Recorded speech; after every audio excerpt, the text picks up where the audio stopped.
Ada dengar suara-suara dari musik dari luar nggak? Enggak, Bu. Ada dengarkan dari luar. Novita Adelia Angga. Ada yang pakai Python nggak kemarin yang bikin tugasnya Python? Iya, Python. Bu. Kami pakai Python. Ada? Ada, Bu. Semalam pakai Python, Bu. Oke. Oh, ya. Kita lihat ya. Kalau bisa minggu depan maunya apa ya? Buatkan video aja. Videonya nggak usah lama. Paling lama 5 menit lah, paling lama ya. Jadi kita langsung putar aja. Jadi waktu kamu presentasikan, kasih link, kita ya putar videonya gitu dia ya. Supaya apa itu, melihat sejauh mana kalian mengerjakan ya. Berarti video pengerjaan, Bu. Apa? Video pengerjaan tugas itu, Bu. Iya, kayak ibu ini kan direkam, kamu seperti menjelaskan aja. Jadi nanti pas masuk kelompok, misalnya kelompok Novita, ya kita langsung ke videonya, kita lihat, nggak usah menjelaskan lagi. Atur aja, nggak usah banyak-banyak, 5 menit. Paling lama 5 menit lah, 3 menit pun itu udah banyak gitu. Hanya mau memaparkan aja. Oh, iya, Bu. Minggu depan. Kemudian ibu informasikan minggu depan itu ada kuis, tapi kuis itu misalnya nih nggak selesai hari itu dikerjakan sebagai persiapan untuk UAS. Jadi nanti UAS UTS. Jadi ini kan karena mungkin minggu depan apa masih masuk apa enggak ya? Kira-kira hari rayanya 29 ya. Minggu depan masih masuk ya? 21 tambah 7, 28. Ya kalau masih masuk ya boleh ya, kalaupun enggak nanti ya ke setelah liburannya nanti kita presentasikan. Tapi kalau bisa putar videonya aja, jadi kita saling melihat ya, supaya karena kan ngapain tugas hanya di email, tidak ada yang melihat. Kalau hanya ibu ya untuk apa kan gitu, pokoknya yang teman kalian yang lain pun melihat, berarti kan mereka apa ya, oh ya orang itu bisa ya, gitu dia ya. Jadi berlomba-lomba untuk lebih baik. Transformasi Fourier discrete satu dimensi, DFT dua dimensi, fast Fourier transform Fourier dalam MATLAB ya. Itu dia. Jadi di sini kalau pengolahan citra memang softwarenya itu lebih banyak itu menggunakan MATLAB ya. Ya apalagi ini tadi yang kalau mengingat minggu yang lalu ada sinyal ya, ada signal, ada beberapa itu memang contoh ada aplikasi atau sistem itu baiknya atau lebih ininya didukung oleh misalnya web seperti itu ya. Nah kalau apa itu aplikasi seperti ini lebih bagus digunakan MATLAB. Cuma sekarang ada perkembangannya yaitu Python ya. Python pun sudah mulai seperti MATLAB ya. MATLAB itu tidak hanya untuk perhitungan matematika atau untuk elektronik, tapi banyak yang bisa diaplikasikan dan mereka berkembang terus ya. Ada ilmu-ilmu baru mengupdate ya. Jadi disesuaikan dengan kebutuhan industri atau kebutuhan pendidikan. Jadi tidak hanya teori-teori saja. Jadi ada pengimplementasiannya. Itu kalau ditanya kenapa kamu suka eksak, kenapa suka ilmu-ilmu itu dia karena ilmunya itu apa ya berkembang ya. Jadi apalagi komputer ini kan hari ini kita membahas ini besok sudah ada lagi ya. Hari ini kita anggap oh ya aku sudah jago nih web gitu kan.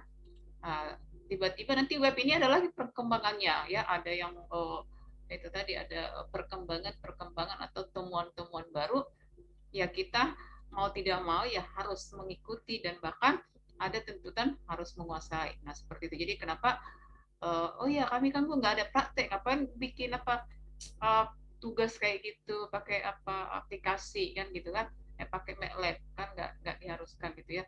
Nah itu dia tadi ya. Jadi kita harus opennya terbuka dengan kalau itu mendukung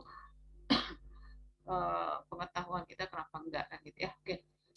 Transformasi Fourier ini adalah salah satu dasar dalam pengolahan citra memproses dengan efisien cepat daripada linear spatial filtering atau filter spasial linear. Dengan transformasi Fourier dengan ukuran filter lebih besar. Di sini ada frekuensi ya, jadi ada signal, ada frekuensi yang diterapkan dengan LPF dan HPF dengan ketelitian yang cukup tinggi. Ya. Transformasi Fourier ini juga merupakan transformasi yang pengolahan sinyal ya, jadi signal processing. Itu sampaikan kalau kamu baca, oh ya apa itu, ada image processing, ada signal processing ya gitu ya. Khususnya pada bidang pengolahan citra. Jadi sinyal ini ketika kita bersuara ya, suara kita itu menunjukkan gelombang ya,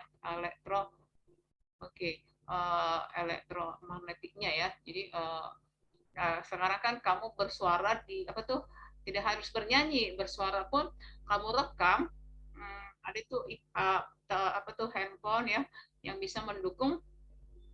Nah, itulah di sini yang diproses atau diolah ya. Transformasi yang khususnya pada bidang pengolahan citra. Di sini ada disebut dengan plot amplitudo versus waktu, atau pada beberapa aplikasi pengolahan sinyal ini dipengaruhi oleh konvolusi. Konvolusi ini bentuk perkalian langsung ya bila fungsi berada dalam ranah frekuensi. Jadi di citra disampaikan ada namanya algoritma perhitungan matematika, operasi aritmatika ya. Kalau aritmatika itu kan saat A tambah B, C tambah D, nah, citra itu ada kan, ada geometri ya, ada juga dengan operasi yang memang ini tadi ya konvolusi ya, perkalian. Jadi ada perkalian A kali B. Nah, itu bisa sama kayak kamu mencoba di MATLAB kemarin ya. Itu tinggal menggabung ya, kalau A kali B hasilnya apa ya, menghitung panjang luas sebuah image, bisa dilakukan dengan MATLAB tadi. Codingnya pun tidak ribet, menurut Ibu tidak ribet ya. Jadi ya. Transformasi Fourier adalah kakas ya, tool mengubah fungsi ranah waktu spasial ke ranah waktu frekuensi. Jadi yang ini tadi berbentuk ke sinyalnya ya. Untuk perubahan yang digunakan adalah intisari dari transformasi menguraikan sinyal atau gelombang menjadi sinusoida. Jadi di sini kan kalau kamu lihat kemarin itu ada persamaan sinus, kosinus ya. Karena di sini memang sudah membicarakan dari sinyal ya, elektromagnetiknya. Dalam pengolahan citra ada juga menganalisis frekuensi pada perekaman citra, perbaikan citra, restorasi, ya, pengkodean. Juga contoh perekaman citra terjadi pengaburan kontras pada gambar yang mengalami kekaburan dengan intensitas secara perlahan. Nah, ini contohnya fungsi periodik ya. Itu tadi disampaikan ketika kamu bersuara, kamu coba rekam, di situ terlihat gelombang elektromagnetiknya ya, seperti ini dia gelombang yang merupakan fungsi dan dekomposisi ya, fungsi-fungsi sinusnya. Ini ada dia disebut Y sama dengan Fx, kalau Y sama dengan sin X ya, gelombangnya. Ini untuk ini dia contohnya sinus X ya. Fungsi periodik dinyatakan sebagai jumlah fungsi sinus dan kosinus. Ada persamaannya, perhatikan ini gelombangnya, ada gelombang, ini adalah berbentuk kotak ya. Ini gambar berikut diambil 4 fungsi dekomposisi yang dijumlahkan, semakin banyak dekomposisi, maka hasilnya mirip dengan fungsi aslinya ya, fungsi kotak. Transformasi Fourier discrete satu dimensi. Di sini terdapat suatu deret 1111, maka jika ini dilakukan dengan pendekatan discrete, ada gelombang kotak yang dapat dinyatakan sebagai jumlah 2 fungsi sinusnya. Ya, ini dia. Kalau disebut itu gelombang, itu adalah berbentuk gelombang ya, ada yang naik dan turun. Nah, perhatikan. Nah, transformasi satu dimensi ini berbentuknya seperti kotak ya. Oke, bentuknya kotak seperti ini ya. Ini adalah rekamannya, persamaannya dengan definisi DFT satu dimensi. Ini kalau misalnya dibuatkan persamaan matematiknya ini dengan inverse discrete Fourier transformation IDT ya. Ini dia persamaan matematiknya untuk menghitung. Contoh fast Fourier transform untuk menghitung DFT menggunakan rumus yang tadi persamaan tadi dengan persamaan fast Fourier transform. Metode ini bekerja secara rekursif dengan membagi vektor asli menjadi dua bagian. Rekursif itu memanggil diri sendiri. Jadi di posisi 2 pangkat n, direct aritmetikanya kan 2 pangkat n, 2 pangkat 4 ya. 2 pangkat 4, maka dihitung FFT-nya sekian, increase in speed-nya sekian. Itu menggunakan rumus ini aja ya. Jadi ini rumusnya, untuk inverse discrete-nya ini digunakan. Nah, kalau kita perhatikan rumus ini kan agak rumit ya, agak apa ya, apalagi kita bukan yang apa ya, bukan jago matematika ya. Ini di MATLAB ini bisa dibuat ya. Jadi kita tidak kelebihan MATLAB itu tadi bisa menghitung seperti ini matematikanya dengan rumus yang sangat ini dia ya, simbol-simbolnya ya bisa dibuatkan. Belum ke pengkodingan untuk penghitungannya. Nah, didapat FFT untuk direct arithmetica 2 pangkat 4 16, 2 pangkat 8 16, FFT-nya sekian. Nah, ini dia. Kemudian dua dimensi. Ya. DFT dua dimensi adalah ada similarity kemiripan. Jadi kalau kamu perhatikan ada apa itu, membuat file zip ataupun cek similarity. Tahu cek similarity kan, melihat apa tuh, seberapa persenkah apa kemiripannya, pengcopy pasteannya, atau kamu menciplak punya orang gitu ya. Similarity itu menggunakan rumus yang DFT dan EDVT ya. Sekilas terlihat bahwa keduanya mirip, namun skala 1/mn-nya eksponen ya, ini rumusnya 2pi x(u) per m ditambah, ini dia ya. DFT sebagai filter spasial, nilai yang tidak tergantung pada nilai FT. Nah, ini dia. Itu tadi melihat, ada sebentar ya. Stop, besar. Selain kelompok Angga itu, siapa lagi yang sudah selesai kelompok Citra? Yang sudah selesai itu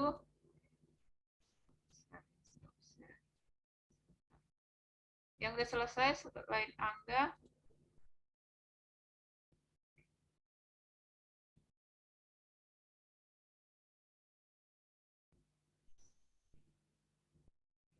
contoh ya, ini kita buat contoh untuk Dinda, kalau lambat Dinda ya. Ini adalah sebuah apa namanya, penelitian ya, perhitungan transformasi Fourier dengan dimensi radix gabungan 4 dan 2 serta contoh penggunaannya ya. Coba kalau kamu perhatikan ini yang ini nih penulisnya nih Puslitbang teknik nuklir ya. Teknik nuklir, dia jurusannya teknik nuklir. Jadi apa ya, tidak hanya untuk apa ya, untuk transformasi Fourier ini ya, kita lihat dulu. Metode perhitungannya cepat, satu dimensi, disusun berdasarkan teori Cooley dari Turki dengan radix bilangan dasar. Radix itu bilangan dasar kombinasi 4 dan 2 ya. Calculation, jadi dia membuatkan tadi ada, kita lihat perhitungan transformasi Fourier, ada dimensi 1 dan ada dimensi 2 ya. Ini menggunakan dasar bilangan radix ya. Salah satu transformasi adalah transformasi Fourier. Sejak lama dikenal salah satu alat analitis yang serbaguna. Transformasi ini dapat dipakai menyelesaikan persoalan dalam banyak bidang. Itu tadi ya, bisa elektronika, jet Mumford yang apa tuh kimia, mekanika struktur, gelombang ya, mekanika kuantum, ini orang elektro ya. Dan juga ini tadi orang nuklir ya. Sebelum komputer ini berkembang, transformasi Fourier kontinu merupakan transformasi yang banyak digunakan. Kita lihat di sini, setelah komputer berkembang, diikuti dengan perkembangan metodologi analisa numerik, maka orang mulai melihat adanya titik terang antara penggunaan transformasi Fourier yang diskrit.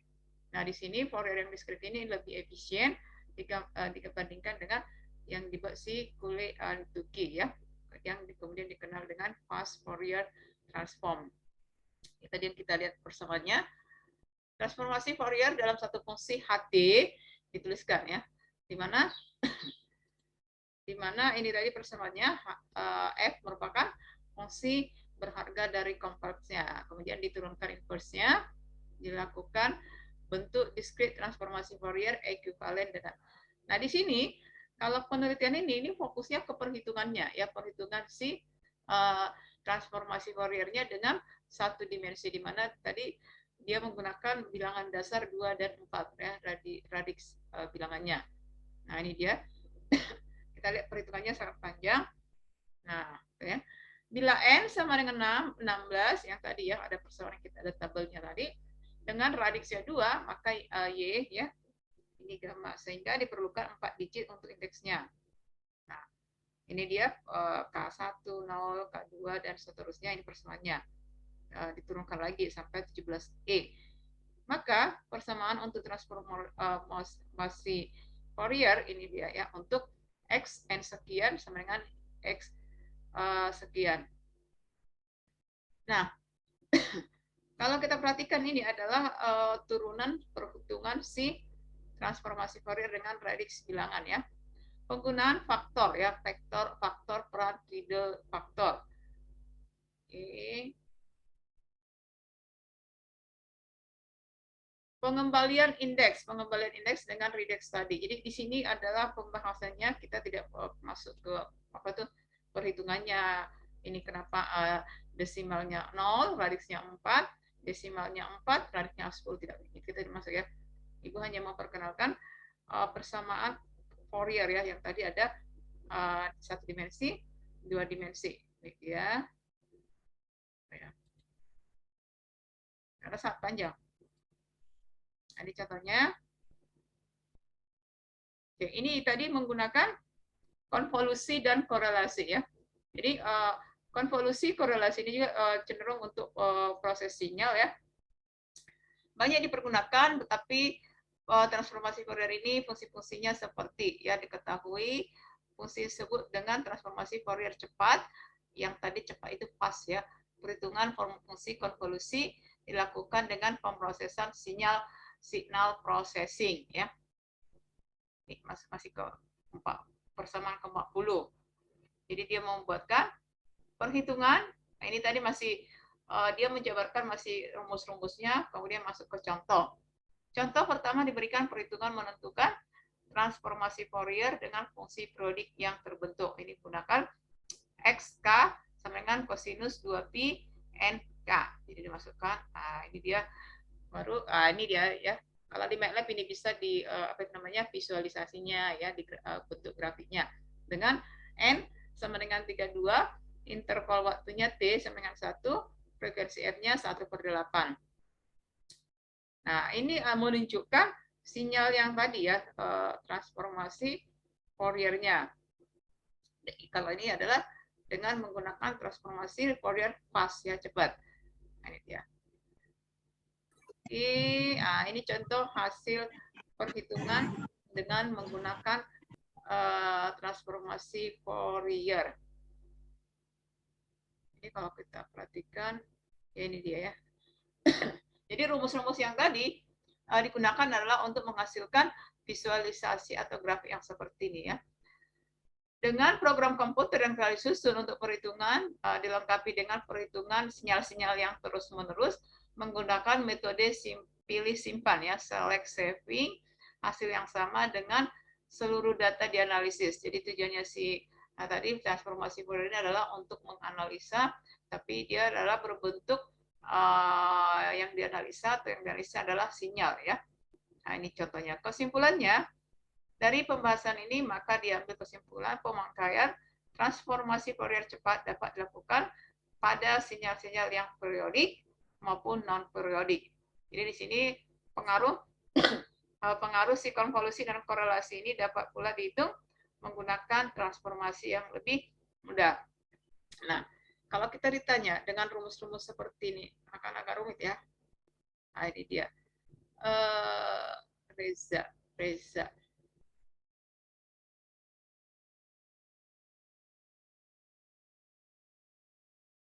Oke, selain kelompok Angga, siapa lagi yang sudah mengirimkan, cari lagi ya, siapkan contoh penggunaan transformasi Fourier ya. Ada siapa lagi yang sudah mau transformasi Fourier?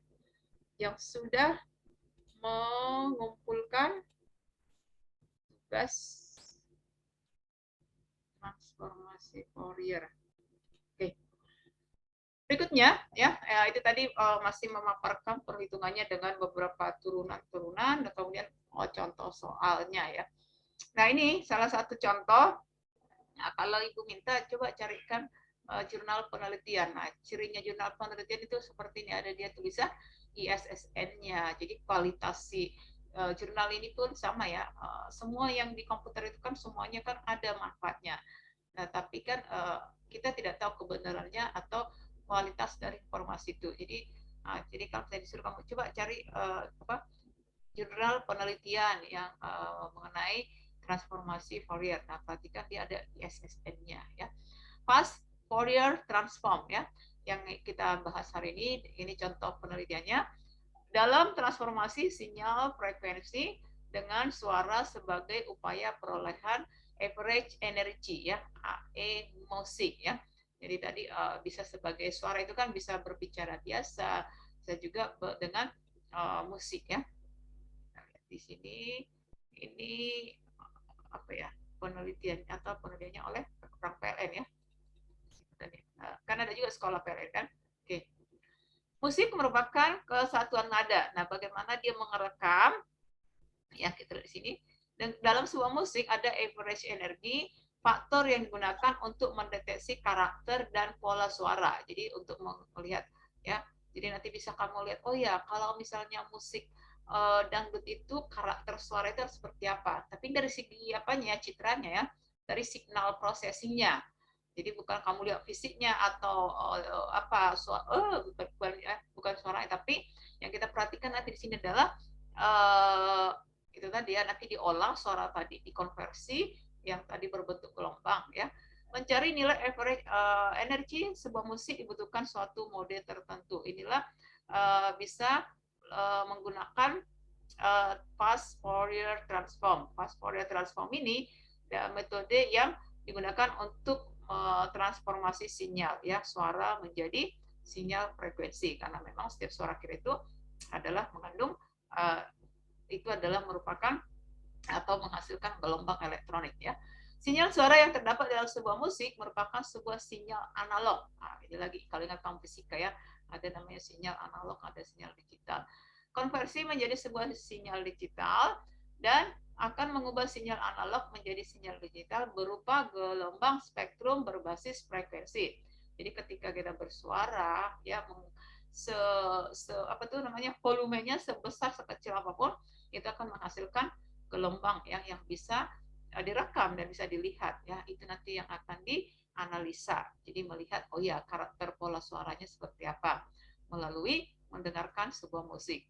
Rumusnya ini juga yang digunakan tadi ya. Metode perancangan ataupun fast Fourier transform, teknik perhitungan operasi matematika digunakan untuk mentransformasi sinyal analog menjadi sinyal digital berbasis frekuensi. Nah, ini rumusnya ya. Dalam persamaan integral ini ya, integral sinus sinus bagian dari sinus kosinus dapat digunakan menghitung nilai frekuensi, amplitudo dan fase dari suatu gelombang sinyal. Ya, ada metode, ada sinyalnya, ada elektromagnetiknya dengan persamaan ini. N ya di sini adalah jumlah sampel yang diambil. Nah, ini dia kalau di apa tuh seperti getaran ataupun sinyal yang direkam, kalau dibuat visualisasinya ini menunjukkan sinyal analog yang tadi ya. Fisika. Siapa sih ini orang IPA atau belajar fisika ya. Kemudian kalau sinyal digital berbentuk suaranya adalah ini ya, rekaman di gambar 2. Average energi adalah nilai rata-rata energi dari sebuah sinyal frekuensi suara. Jadi mengidentifikasi tadi suaranya atau kekuatan suaranya itu dari average energi dengan rumus ini dia. Kalau dibuatkan ini tadi ya di MATLAB ini bisa dipakai ya, direkam kemudian dilakukan ya untuk nanti mengidentifikasi suara tadi ya. Ini contoh menggunakan ekstrak musik ke sinyal digital ya, ekstrak musik tadi ya.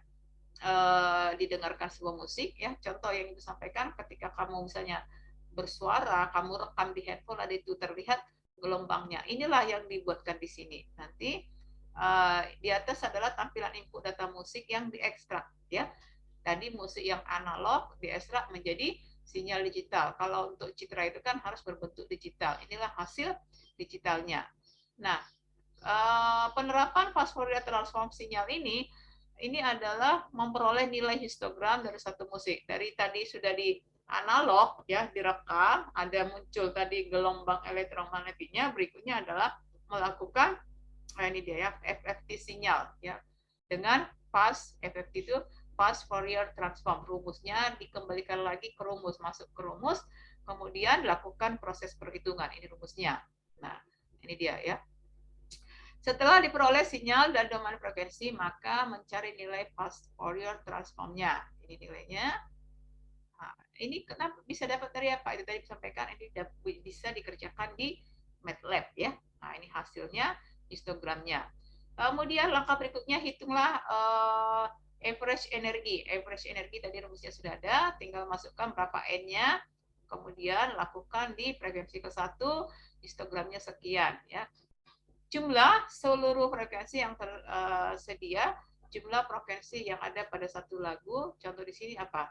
Ini katanya lagu Run Dekat di Hati, menggunakan format WAV. Jadi ketika kita didengar, kamu putar, kemudian dikonversi tadi ke digital, dilakukanlah durasinya 30 detik. Bayangkan 30 detik sangat cepat ya. Ini dilakukan menggunakan proses clustering tadi ya untuk mengidentifikasi kekuatan suaranya.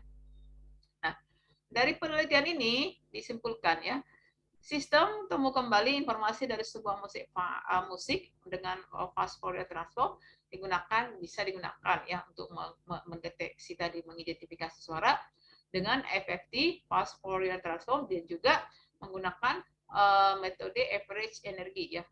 Musik yang digunakan ini adalah di sini ada dengan berapa sinyal, kemudian average energinya sekian. Ini didapat dari persamaan transformasinya. Nah, ini adalah contoh ini ya, contoh kedua. Kalau tadi adalah contoh perhitungannya, ini adalah salah satu contoh penelitian ya, atau ya apa yang belajar itu kan gitu kan. Jadi ini dia fast Fourier transform. Ini juga biasa digunakan kalau misalnya nih ya, gangguan pada perut, dalam perut ya. Jadi mengidentifikasi penyakit yang di sini berdasarkan kalau image processing, yang diproses adalah image-nya, ya kan, citranya, gambarnya. Nah, sinyal atau disebut signal processing yang diambil itu adalah yang diidentifikasi itu adalah suara. Suara itu melalui apa? Bisa melalui nada atau musik, atau bisa juga suara kita, tapi harus dikonversi dulu ke digitalnya, kemudian dilakukan apakah menggunakan fast Fourier transform ya, metode-metode yang memang dikhususkan untuk menganalisa atau mendeteksi suara-suara atau yang berbentuk gelombang. Oke, demikian dulu pembahasan kita minggu depan itu tadi. Silakan ya bagi yang sudah selesai presentasikan, tapi bisa kalau sebelum masuk kamu udah kirim link videonya aja, jadi kita nanti melihat videonya aja, tidak usah banyak-banyak ya, buatkan 3 menit, kalau paling lama pun 5 menit saja ya, kalau bisa ya. Oke, ada pertanyaan sebelum kita kembali ke GISI? Masih ada 15 menit lagi. Ada pertanyaan? Bertanya, Tidak. itu Ibu suruh buat video minimal 3 menit, itu yang tugas kelompok atau tugas pribadi, Bu? Kelompok aja. Yang kelompok kan? Ya. Kemarin itu kami buat ini foto, itu Ibu suruh juga kan yang pakai foto, Bu? Iya, itu bisa juga kan ke dalam, tinggal bisa kan? Ada yang bisa. Bisa kok, Ibu dari beberapa kumpulkan foto. Udah, kemarin udah siap, Bu, ngerjainnya gitu. Oh, oke. Coba kirim linknya ini kan masih ada 15 menit lagi. Coba kirim linknya di di chat biar kita lihatkan. Di sini aja. Link video, Bu? Iya, kamu bikin videonya kemana, Kak? Kamu upload?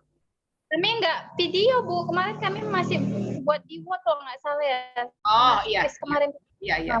Oke. Ini aja Bu, buat video. Ya udah, buatkan aja. Nanti kamu jadi dia apa? Sekarang kan sistem begitu ya. Kalau saya kita mau mempresentasikan, harus lengkap PDF, lengkap ini, kemudian terakhirnya harus video. Itu udah pada zamannya sekarang ya. Oke, nah minggu depan aja. Kemungkinan minggu depan kita masih masuk ya, tapi belum tahu juga. Kalaupun tidak masuk ya minggu sampai ke setelah liburan aja nanti ya. Oke, yang lain ada pertanyaan lagi? Cukup? Oke, Ibu tutup. Kita kembali ke Gizi beberapa menit lagi. Selamat sore semuanya. Sore, Bu.